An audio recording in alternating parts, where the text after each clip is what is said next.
কোনো দেশ নাই। ও বিদেশে গেলে বলে প্রবাসী, দেশে আসলেও বলে আপনি কি প্রবাসী। ওরে ভাই, তুই বাংলাদেশে নিজের বাড়িতে আসছি, আসার পরে বলে প্রবাসী আসছে। আরে আবার বিদেশে যাওয়ার পরে বলে এটা প্রবাসী, প্রবাসী সে আসছে। তার মানে আমার কোনো যেন কোনো পরিচয় নাই, কেউ আমাকে মূল্যায়ন করতে চায় না। So be prepared. আমার জীবনটা একটা নির্ধারিত সময় পর্যন্ত, সবসময় মানুষের সচ্ছলতা এবং সুস্থতা থাকে না, এটাকে যেন আমরা মূল্যায়ন করতে পারি। সারা জীবন প্রবাসে থাকবো, এটা কোনো ভালো স্বপ্ন নয়, ভালো চিন্তা নয়। আপনি আপনার সন্তান, পরিবার, তাদের জন্য যে দায়িত্বশীলতার জায়গা আছে, এই জায়গাগুলোতে আপনারা নিজের একটা প্ল্যান করে নিজেরা আগান। উপার্জন যেন ইবাদতকে ভুলায় না দেয়, এটা মনে রাখতে হবে। মনে রাখবেন, এটা সবসময় লজ্জা নয়। মুসলিম আইডেন্টিটি আমার গর্ব। বলেন, মুসলিম আইডেন্টিটি আমার গর্ব।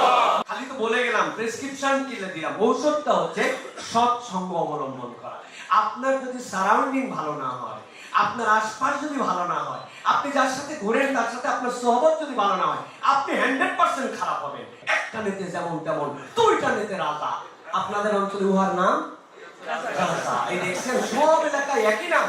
যেই ছেলেকে কিছু খাইতো না, অসৎ সঙ্গে থেকে থেকে সে এখন গাঁজাখোর হয়েছে। প্রতিকূল পরিবেশ থেকে বাঁচার জন্য আপনাকে প্রয়োজনে স্রোতের বিপরীতে একাই একজনকে দাঁড়াতে হতে পারে।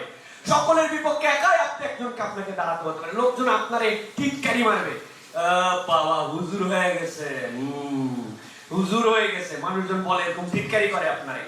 এইগুলা গায়ে মাখার মতো সুযোগ নাই আপনার জন্য।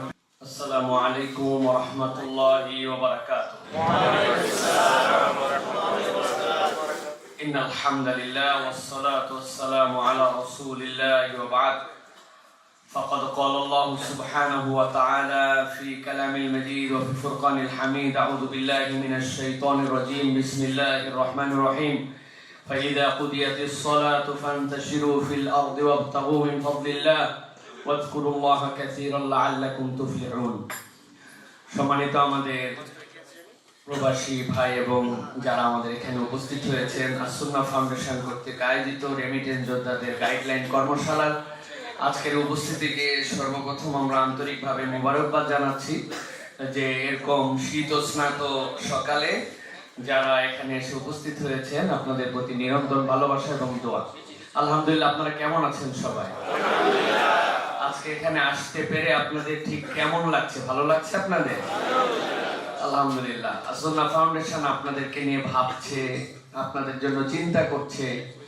দেশে আসার পরে প্রবাসীদেরকে গুরুত্ব দেয়, এই গুরুত্বটা খুব বেশি দিন থাকে না। যতদিন পর্যন্ত লাগেজের মালামাল শেষ হয় না, ততদিন পর্যন্ত কিছুটা থাকে।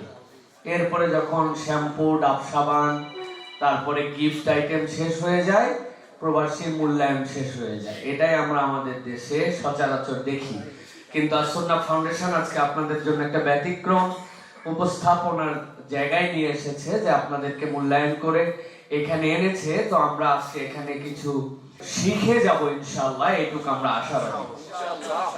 আমি খুব আনন্দের সাথে অনেকগুলি কথা বলি, তার মধ্যে একটা কথা বলি যে এই দেশের মানুষ এখনো আমাদেরকে চেনে, কিন্তু এই দেশের মানুষ আমাদেরকে 40% মানুষ পিক করে আমাদেরকে। মানে আমরা যেখানে যাই 100 জন লোকের মধ্যে 40 জন লোক আমাদেরকে চিনে ফেলে বা ভালোবাসা আমাদেরকে উপস্থাপন করে। কিন্তু আমরা যখন বিদেশে যাই, মধ্যপ্রাচ্যে যাই, ইউরোপে যাই, যেখানে যাই, মানে যেখানে আমাদের বাংলাদেশি ভাইয়েরা আছেন, 99% প্রবাসীরা আমাদেরকে পিক করে। আলহামদুলিল্লাহ। এর দ্বারা বুঝি আমরা যে প্রবাসে যারা থাকেন তারা ইসলামকে, আলেমদেরকে, কোরআন সুন্নাহর কথাকে নেটের মাধ্যমে, ভার্চুয়াল জগতের মাধ্যমে পছন্দ করেন, জন্যই তারা আমাদেরকে চিনতে পারেন। তো আজকের এই আয়োজনটা সেই মানুষদের জন্যই যে আলহামদুলিল্লাহ যারা প্রবাসের যে প্রতিকূল আমাদের পরিবেশ আছে, প্রবাসের পরিবেশটা সবসময় আমাদের অনুকূল নয়। আমাদের সবসময় যে আমরা নন ইসলামিক কান্ট্রিতে থাকি তাও নয়, কিন্তু পরিবেশটাই এমন ভাবে আমাদের জন্য যে সেটা আমাদের জন্য সবসময় অনুকূল হয় না। আমরা যখন প্রবাসে যাচ্ছি, আমরা যখন কামাই রুজিতে যাচ্ছি, এটা আমাদের মৌলিক কথা। ইসলামের সাথে যারা জড়িত, আমাদের জন্য এটা মৌলিক কথা যে আমাদের নিয়ত যেটা হবে, এই নিয়তের উপরে কিন্তু আমরা আল্লাহ রাব্বুল আলামিনের কাছ থেকে রিওয়ার্ড পাবো। তার মানে আমাদের যে ফলাফল, এই ফলাফল প্রাপ্তিটা আমাদের নিয়তের উপরে হবে। এখন আমাদের যারা প্রবাসে যাচ্ছেন, আমাদের মধ্যে থেকে যারা প্রবাসী জীবন যাপন করছে, নিরন্তর আপনার যদি এইটাই চিন্তা হয় একটা বাড়ি বানাবো, দুনিয়ায় আমার কিছু বৈষয়িক সম্পদ হবে, এরপরে দেশে আসবো, আসার পর আমি একটুখানি সুন্দর একটা জীবন যাপন করব, কেবলমাত্র দুনিয়াদারি যদি আমার চিন্তা হয়, তাহলে আমার নিয়তটা অশুদ্ধ। আমার হয়তো প্রাপ্তি হবে, কিন্তু আমার ওই প্রাপ্তির যোগটা আল্লাহ রসুলের তরিকা মতো হবে না। এই জন্য সবার আগে নিয়তকে বিশুদ্ধ করতে হবে। আমি কেন যাচ্ছি, আমার এটার ইন্টেনশনটা কি, আমার এই হালাল ইনকামের পিছনে আমার মৌলিক চাহিদাটা কি, এই নিয়তটা আমাদের জন্য গুরুত্বপূর্ণ। যেটা আমরা সব সময় জানি যে ইন্নামাল আমালু বিন্নিয়াত ওয়া ইন্নামা লিকুল্লি ইমরিইন মা নাওয়া, বিখ্যাত হাদিস। এমন কেউ জানে না যে এইটা জানে না, কিন্তু এই ইন্টেনশনটা আমাদের সব সময় ঠিক হয় না। এই জন্য আমি আপনাদেরকে বলবো ভাই, নিয়ত হচ্ছে একটা গোপন আমল।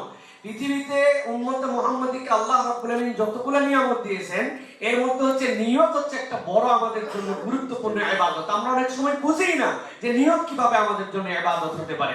একটা লোক নিয়ত করছে যে এইবার দেশে যাওয়ার পরে ঈদের আগে যাব, আল্লাহ যদি বাঁচায় রাখে তাহলে ঈদের পরে সবচেয়ে ভালো যে সিনেমাটা আসবে এই সিনেমাটা পরিবার নিয়ে দেখবো।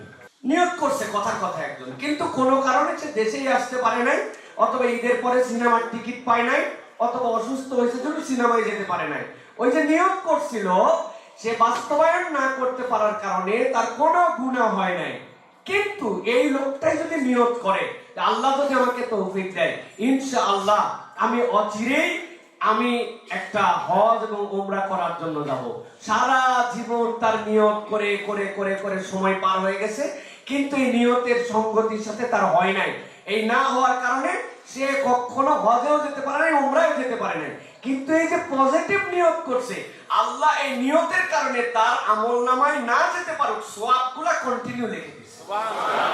এই জন্য প্রিয় ভাইরা, নিয়তটা আমাদের জন্য খুব গুরুত্বপূর্ণ। চেঞ্জ করতে পারি। আমি একদিন পর্যন্ত নিয়ত একরকম ছিল, এখন আমি নিয়ত চেঞ্জ করে ফেলতে পারি যে আল্লাহ আমার নিয়তটা হচ্ছে যে আমি তোমার জন্য হালাল রুজি করার জন্য, পরিবারকে হালাল খামাই খাওয়ানোর জন্য এবং তোমার দ্বীনকে গ্রহণ করে আমি আমার পরিবার পরিজনকে তোমার দেওয়া দায়িত্ব পালনের নিয়তে আমি আজকে ইনকাম করার জন্য গেছি, এবং আমি কন্ট্রিবিউট করছি আমার দেশ যেন উন্নত হয়, আমার দেশের জন্য, দেশের মানুষের জন্য আমার এই কন্ট্রিবিউশনটা যেন হয়। আল্লাহ আপনার নিয়ত যদি এটা নাও থাকে, আপনার খামাই যা ছিল আগেও ছিল, পরেও তাই থাকবে, কিন্তু আপনার এই নিয়তের কারণে আল্লাহ রাব্বুল আলামিন কিন্তু আপনাকে ভিন্ন একটা মানুষ বানায় দিতে পারে। এই জন্য নিয়ত চেঞ্জ করে নিতে হয়। যদি আমার নিয়তে ঝামেলাও থাকে, এখনই আমি নিয়ত বদলাই নিতে পারি।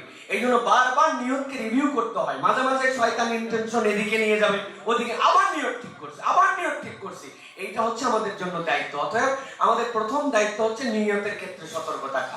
জীবিকা উপার্জন হতে পারে ইবাদত। যে আয়াত আমি আপনাদের কাছে বলেছি, আল্লাহ রাব্বুল আলামিন কুরআনুল কারীমের মধ্যে বলেছেন, যখন তোমার সালাত শেষ হয়ে যাবে বেরিয়ে যাও, তুমি বেরিয়ে যে তোমার রবের জীবিকা তালাশ করো।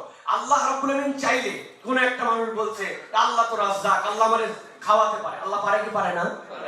পারে। অতএব সে বলছে আমি কোনো কাজ কাম করবো না, আমি খালি শুয়ে থাকবো, আল্লাহ আমার মুখের মধ্যে খাবার দিবে। এটা আল্লাহর সুন্নাত নয়, আল্লাহর পদ্ধতি এটা নয়। আল্লাহর পদ্ধতি তুমি তালাশ করতে বের হও, রিজিকের ব্যবস্থা আল্লাহ রাব্বুল আলামিন করে দিবেন। তাহলে আপনার নিয়তের দ্বিতীয় পার্ট যেটা, আল্লাহ তুমি আমাকে বলছো রিজিকের তালাশে বের হও, আমি তো রিজিকের তালাশে বেরিয়েছি। এইটা যেন আপনার মনের মধ্যে থাকে যে আপনি জীবিকা উপার্জন করছেন আল্লাহর নির্দেশে। তাহলে হবে কি, আপনার টাকা কামাইও করা হবে, আপনার একটা ইবাদত হবে। এইটা হচ্ছে একটা বড় গুরুত্বপূর্ণ বিষয়। তৃতীয়ত যেটা, যে নিজের হাতের উপার্জন যে সর্বোত্তম উপার্জন, এটা আমরা কম বেশি সবাই জানি। এই যে আল্লাহ নবী দাউদ আলাইহিস সালাম নিজের কামাই খেতেন। পৃথিবীর এমন কোন পয়গম্বর নাই যে পয়গম্বর আলাইহিস সালাম নিজে হাতে কামাই করতেন না। প্রত্যেকের নিজের হাতের কামাই ছিল, তারা নিজে হাতে কামাই করেছেন নিজের পরিবারের জন্য।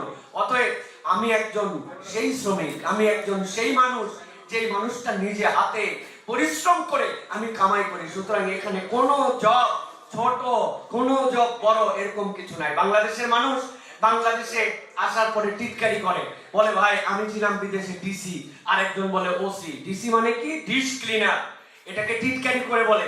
ওসি মানে কি? বলে অনিয়ন কাটার।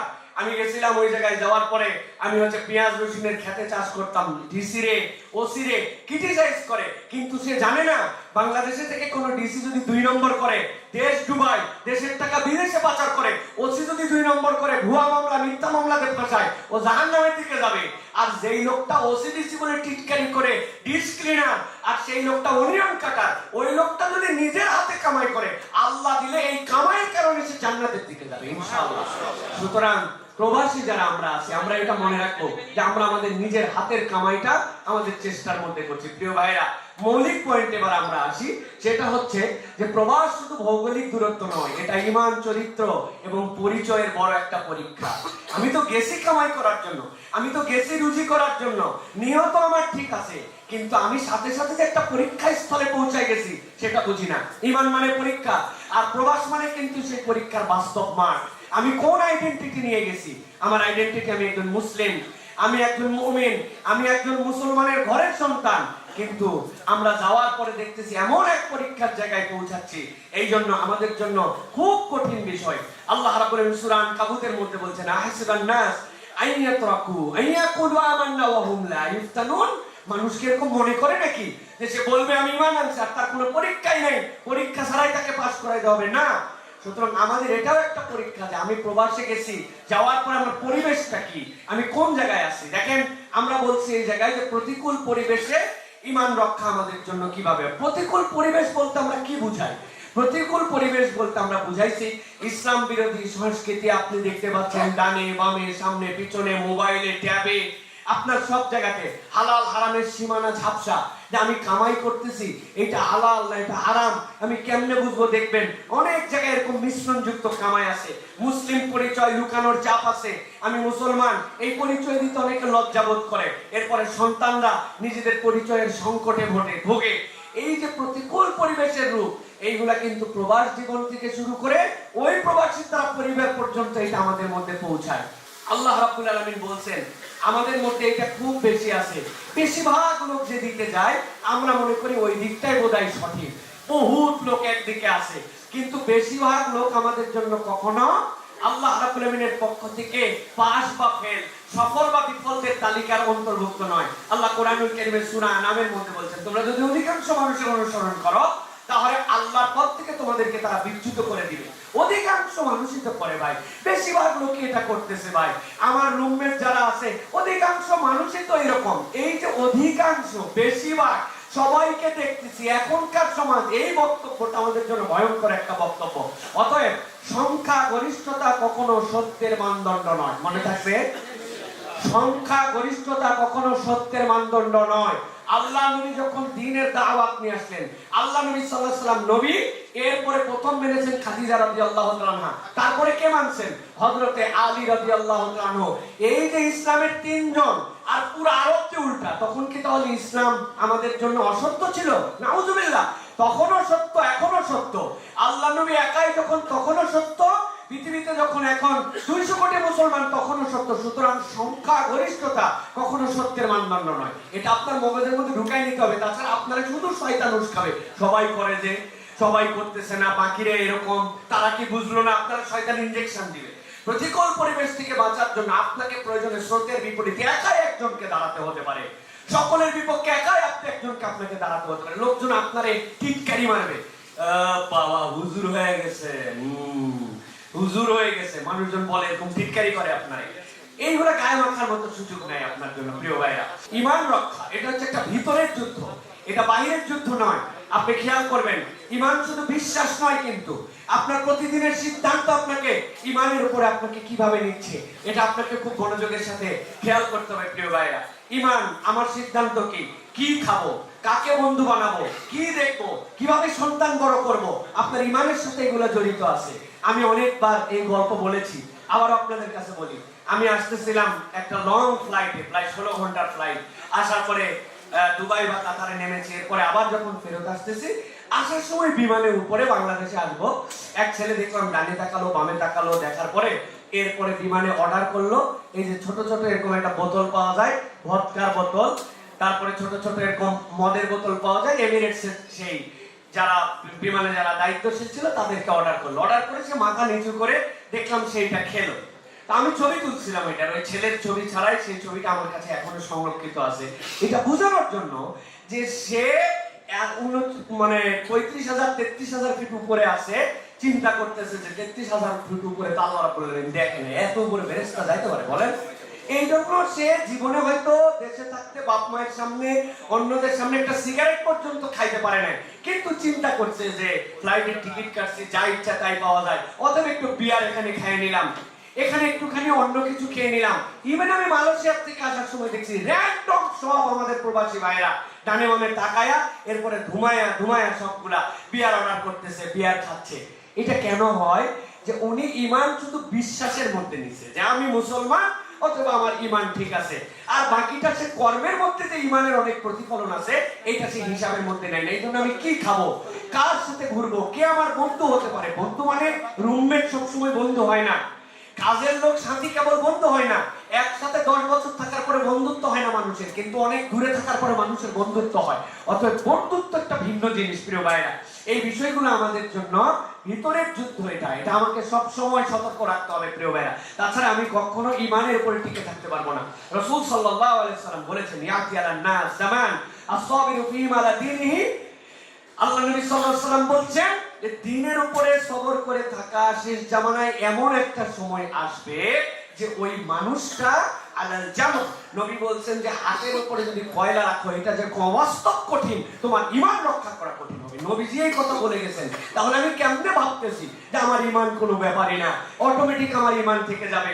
সুতরাং এটার জন্য আমার প্রচেষ্টা লাগবে প্রিয় ভাইরা, প্রত্যেকদিন কমসে কম, এটা আমি 5 মিনিট তো আসলে সময় না, কিন্তু তারপরে বোঝানোর জন্য বলছি 5 মিনিট আমাদের অন্ততপক্ষে কোরআনুল কারীমের সাথে টাচে আমাদের থাকতে হবে। শিফাউল লিমা ফিস সুদূর, কোরআন ছাড়া আমার আত্মাকে কেউ ঠিক করতে পারে না।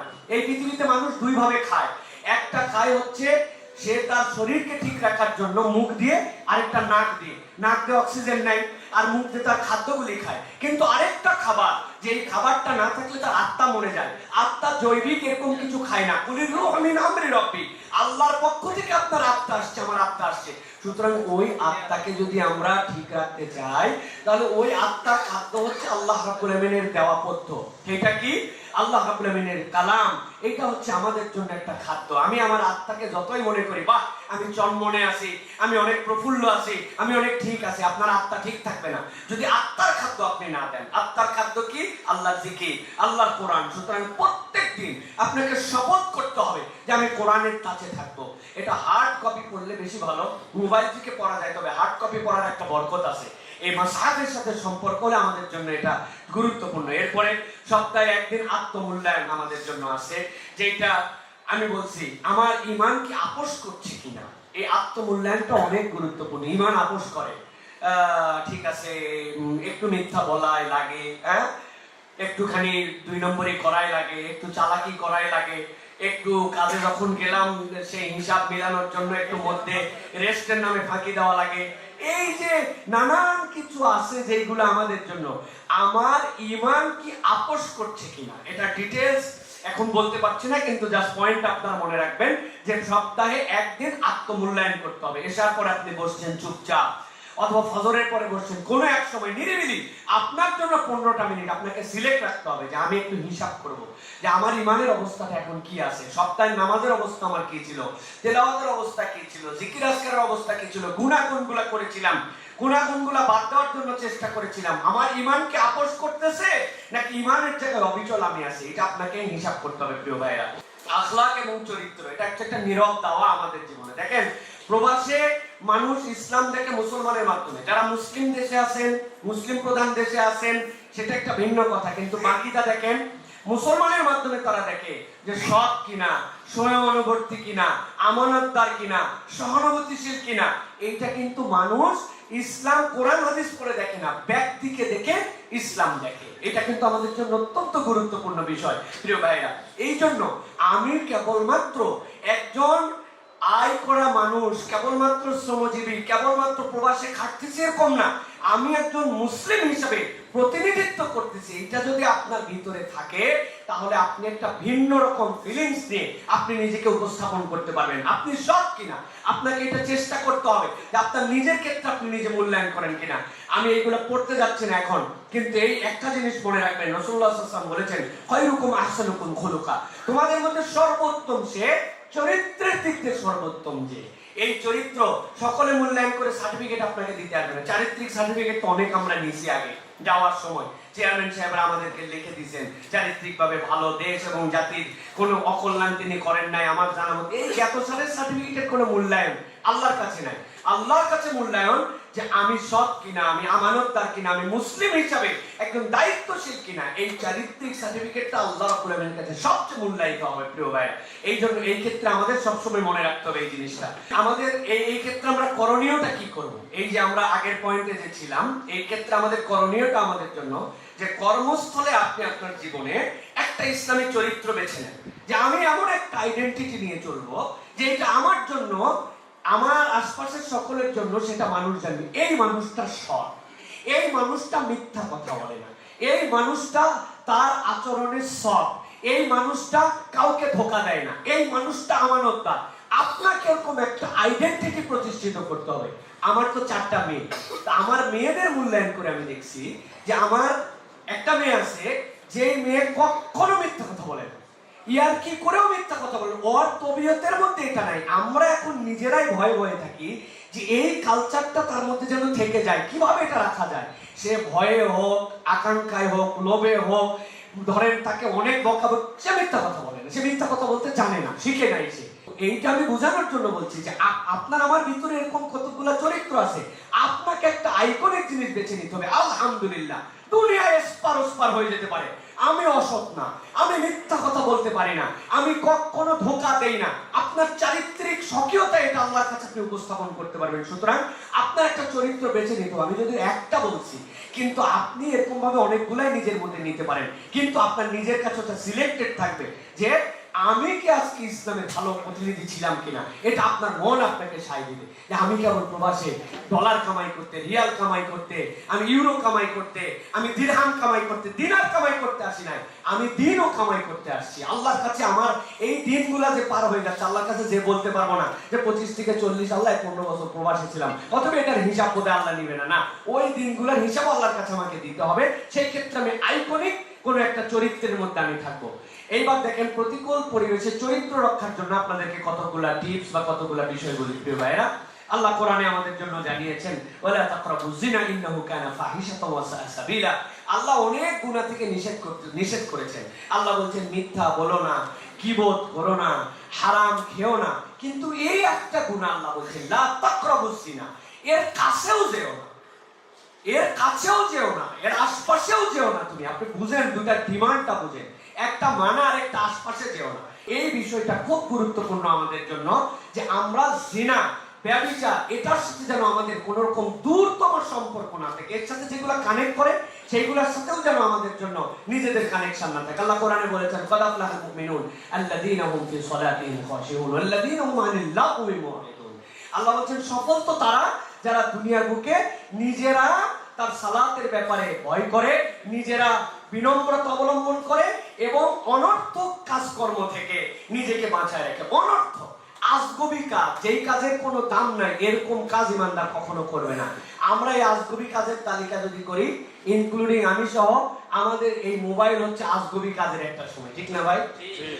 ভাই নেটওয়ার্ক নাই এখন, বলে এখন নেট নাই, কি করতেছিস? কই পুরাতন ছবি দেখতেছি, তাও মোবাইল দেখা লাগবে, গ্যালারির মধ্যে ঢুকে দেখতেছি, কি ভাই ঠিক না? পুরাতন হোয়াটসঅ্যাপ চেক করে দেখতেছি, নেট নাই এখন, তাই কি করবো, কিন্তু আমি কিছু একটা করতেছি। ভাই রে ভাই, অনর্থক কাজের তালিকার মধ্যে এটা এখন টপ বেস্ট আমাদের মধ্যে আসছে। এছাড়াও প্রবাস জীবনে দেখবেন কোনো কাম নাই, লুডু খেলতেছে, উমুক খেলতেছে, তুমুক অ্যাপস দেখতেছে, কিছু না হলে অন্তত পক্ষে দূরবর্তী যেগুলা জুয়ার অ্যাপস আছে, এগুলা জুয়াতে কিছু টাকা লাগাচ্ছে, বেশি লাগাচ্ছে না কিন্তু কিছু লাগাচ্ছে, যদি আল্লাহ কিছু দেয়, তাই না?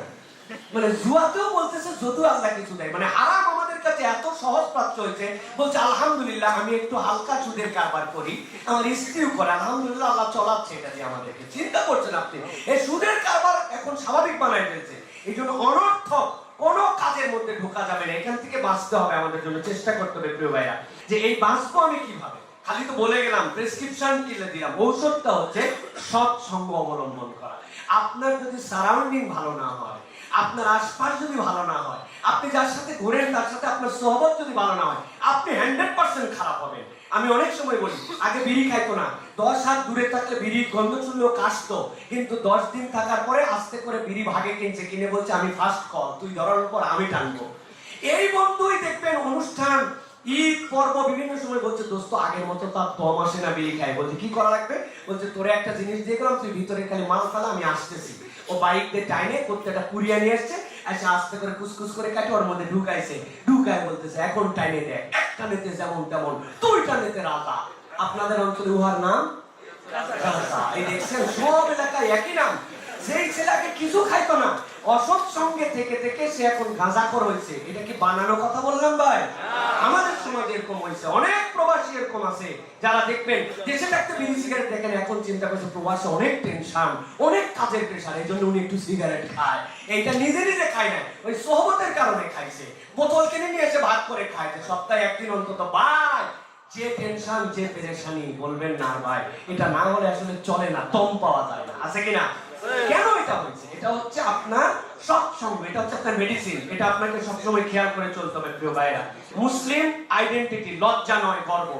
It's a proud thing. আপনাকে এটা সবসময় ফিল করতে হবে। কুনতুম খায়রা উম্মাহ উখরিজাত লিন-নাস। আপনি শ্রেষ্ঠ, আমি শ্রেষ্ঠ। কেন? আল্লাহ বলছেন তোমাকে অপরের কল্যাণের জন্য সৃষ্টি করেছে। পরিচয় লুকানো, এটা ধীরে ধীরে আমাদের পরিচয় হারাই ফেলবো আমরা। আমরা যদি পরিচয় লুকাই যে আমি মুসলিম, এই পরিচয় আমার কাছে কেমন না, আমার মুসলিম পরিচয় দিতে একটু লজ্জা লাগে, একটু শাই ফিল করি যে আমি একজন মুসলিম, আমার মুসলিম আইডেন্টিটি প্রকাশ করতে আমার কেমন কেমন যেন লাগে। মনে রাখবেন, এইটা ধীরে ধীরে আপনার পরিচয় আপনি হারাই ফেলবেন। নাম বদলায় ফেলে, নাম হচ্ছে মোহাম্মদ নজরুল ইসলাম, কিন্তু এই নামে পরিচয় দেয় না, উনি নাম নিজের হৃদয়, আছে না? হৃদয় ওনার নাম। বাপ রে বাপ, কি একটা নাম উনি রাখছে। হৃদয় খারাপ না বলতেছি না, কিন্তু কেন এটা রাখছে? এমন একটা নাম রাখছে, উনি আসলে কি এটা যেন তার দ্বারা বোঝা না যায়। এই যে আমাদের সালাম না দেওয়া, আমি সালাম দিচ্ছি না, ইসলামিক পোশাক এড়িয়ে যাওয়া। আপনি হ্যাঁ শার্ট পরেন, প্যান্ট পরেন, আমি অনিসলামিক পোশাক বলছি না, কিন্তু আপনি কোন সময় টুপি মাথায় দেন না, ব্যাপার কি? আপনি কোন সময় জুব্বাটা পড়তে আপনার লজ্জা লাগে, ব্যাপার কি? জুমার দিনে পর্যন্ত আপনি আইডেন্টিটি নিয়ে যান না, ব্যাপারটা কি? এইটার কারণ হচ্ছে যে আপনি আপনার এই পোশাককে এড়িয়ে চলার মাধ্যমে আপনি ধীরে ধীরে আপনার আইডেন্টিটি হারাই ফেলছেন। মনে রাখবেন, এটা সব সময় লজ্জা নয়, মুসলিম আইডেন্টিটি আমার গর্ব। বলেন মুসলিম আইডেন্টিটি আমার গর্ব, মুসলিম আইডেন্টিটি আমার গর্ব, আই এম মুসলিম, এটা হচ্ছে আমার প্রাউডের জায়গা। আলহামদুলিল্লাহ, আলহামদুলিল্লাহ। সুতরাং করণীয় কি? দেখেন আমি কতগুলো ছোট্ট টাস্ক দিয়েছি। প্রকাশ্যে সালাম দেওয়ার অভ্যাস করেন, গণ সালাম। ওরে বাবারে বাবারে, এই লোকের দেখা হলে সালাম দেয়, বিরক্তের পর্যায়ে নিয়ে চলে গেছে যে সালামকে। আর মানে এইটা হচ্ছে আমাদের সন্তানদেরকে বলেন আমি মুসলিম, এটা আমার শক্তি, এটা আপনার পরিচয় দিতে হবে। মসজিদ এবং দ্বীনি সার্কেলের সাথে যুক্ত থাকতে হবে প্রিয় ভাইরা। যেখানে হালাকা হয়, মন না চাইলে, অত ভালো লেকচারার না হলেও আপনাকে সেই জায়গায় যাওয়ার জন্য দ্বীনি প্রোগ্রামে নিয়মিত অংশগ্রহণ করতে হবে আপনাকে। তাছাড়া দিন এরকম না যে অটোমেটিক বড়ির মতো খাওয়াই দিছে এটা টিকে থাকবে আপনার সাথে, এত সহজ নয়। এটা আমাদের জন্য খুব গুরুত্বপূর্ণ প্রিয় ভাইরা। হালাল উপার্জন এবং হারাম যেখান থেকে বর্জন, যে বিষয়ে আমরা ইতিমধ্যেই কথা বলেছি আপনাদের কাছে, যে আল্লাহ রাব্বুল আলামিন আমাদেরকে হালাল উপার্জনের জন্য নির্দেশ দিয়েছেন। সুতরাং আপনি বিদেশে যায়, প্রবাসে যায়, এমন কোন কাজের সাথে যুক্ত হতে পারবেন না যেটা আপনার জন্য হারাম। সুতরাং আপনাকে হারাম উপার্জন আপনাকে ত্যাগ করতে হবে, এটার সাথে আপনার কোনো সম্পর্ক থাকবে না। উপার্জন যেন ইবাদতকে ভুলায় না দেয়, এটা মনে রাখতে হবে। আপনি এমন উপার্জনের মধ্যে আছেন, আমাদের কাছে প্রশ্ন করে হুজুর দুপুরে ছুটি দেয় না, এই জন্য জোহরের নামাজ বাদ দিতে পারবো কিনা, আসর বাদ দিতে পারবো না। আমি বলি তার জন্য প্রিয় ভাইরা, বাদ দিতে পারবেন। কিভাবে পারবেন? আপনি যদি 2 থেকে 2.5 মিনিট অক্সিজেন ছাড়া বেঁচে থাকতে পারেন, তাহলে আপনি বাদ দিতে পারবেন। আপনার যখন নামাজ বাদ দিতে মন চায়, পিছন থেকে এক বন্ধুকে ডাকতে বলবেন, না কার বুকটা ঠাইছে, ধর ধর ঠাইছে আমাকে, বেটা তুই তো কিনে খাস বাজারের যেগুলো জিনিস, সেগুলো মুখ দিয়ে, কিন্তু অক্সিজেন তো তুই কিনে খাস না। তাহলে অক্সিজেন যে আল্লাহ রাব্বুল আলামিন দিল, ওই আল্লাহ তোর জন্য সালাতের নির্দেশনা দিল, ফরজ হুকুম দিল, তুমি আল্লাহর হুকুম বাদ দিয়ে তুমি বাকি কামাই চিন্তা করো কেমন করে? এটা তো একটা বেকুবের চিন্তার মধ্যে আমরা পড়ে যাবো। তাহলে এই জন্য আমাদের মনে রাখতে হবে, কখন উপার্জন যেন আমার ইবাদতকে ভুলায় না দেয়। এই যে পুরা জীবনটা আমরা কামাই রোজগারের মধ্যে নিজেরা ব্যয় করলাম নিজেদের, এরপরে যে আমরা দেশে চলে আসবো, একটা প্ল্যান করি, এই প্ল্যানের সাথেও আপনাদের কিছু বাস্তবতার প্ল্যান রেখেন। দেশে এমন অনেক অভিভাবক আছে, স্ত্রীর কাছে টাকা পাঠায় রাখছে, বাপ মায়ের কাছে টাকা পাঠায় রাখছে, আসার পরে দেখে হাওয়া, কিচ্ছু নাই। আর তার অমুককে বিশ্বাস করেছিল, তমুককে বিশ্বাস করা খারাপ নয়, তবে আল্লাহ রাব্বুল আলামিন বলেছেন মুসলমান ইমানদার কখনো এক গর্ত থেকে দুইবার কখনো ধ্বংসিত হবে না। সুতরাং আপনি আপনার নিজের জন্য প্ল্যান, নিজের জন্য কিভাবে আপনি স্বাবলম্বী হতে পারেন, সারা জীবন প্রবাসে থাকবো, এটা কোনো ভালো স্বপ্ন নয়, ভালো চিন্তা নয়। আপনি আপনার সন্তান, পরিবার, তাদের জন্য যে দায়িত্বশীলতার জায়গা আছে, এই জায়গাগুলোতে আপনারা নিজের একটা প্ল্যান করে নিজেরা আগান। প্রিয় ভাইরা, আমি এই জন্য আপনাদের কাছে বলবো যে আল্লাহ রাব্বুল আলামিন আপনাদের দ্বারা আমাদের এই দেশকে, আমাদের এই বাংলাদেশকে, আপনাদের পরিবারকে যেভাবে প্রস্ফুটিত করতেছেন, এটার মূল্যায়ন কেউ করে না ভাই। শাহেখ আহমদুল্লাহ বলবেন আপনাদের কাছে, আজকেও নিশ্চয়ই শাহেখ দেখেন এই কথা বলবেন, প্রবাসীদের কোনো দেশ নাই। ও বিদেশে গেলে বলে প্রবাসী, দেশে আসলেও বলে আপনি কি প্রবাসী। ওরে ভাই, তুই বাংলাদেশে নিজের বাড়িতে আসছি, আসার পরে বলে প্রবাসী আসছে। আরে আবার বিদেশে যাওয়ার পরে বলে এটা প্রবাসী, প্রবাসী সে আসছে। তার মানে আমার কোনো যেন কোনো পরিচয় নাই, কেউ আমাকে মূল্যায়ন করতে চায় না। ওই এয়ারপোর্ট থেকে শুরু করে সব জায়গায় অবমূল্যায়নের জায়গা। একটা এনআইডি কারেকশন করতে যাবে, একটা পাসপোর্টের তার কাজ করতে যাবে, কেউ তার মানুষ হিসেবে গণে না, এরকম ব্যবহার তাদের সাথে করে। অথচ এই মানুষগুলো সবচেয়ে বেশি আমাদের জন্য অবদান রাখছেন, অনন্য অবদান রাখছেন। আমি এই জন্য বলবো, কে মূল্যায়ন করলো, কে করলো না, এটা গুরুত্বপূর্ণ অনেক ক্ষেত্রে, কিন্তু আপনি নিজে নিজেকে মূল্যায়ন করছেন কিনা এটা একটু ভেবে দেখেন। খালি মানুষের মূল্যায়নে ভাবতেছেন, আপনি আপনার নিজেকে মূল্যায়ন করছেন। আপনার শরীরের অবস্থা কি, কামাই রুজি এতদিন করলেন, আয় ব্যয়ের হিসাব কি, আপনি এরপরে চেক এন্ড ব্যালেন্সের অবস্থা কি, কতদিন আপনি কি করবেন। So be prepared.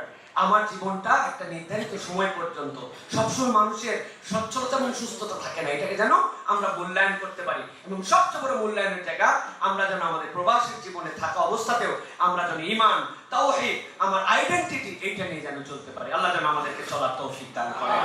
হাযা মা ইনদি ওয়াল ইলমু ইনদাল্লাহ। সুবহানাকাল্লাহুম্মা বিহামদিকা আশহাদু আল্লা ইলাহা ইল্লা আনতা আস্তাগফিরুকা ওয়া আতুবু ইলাইক।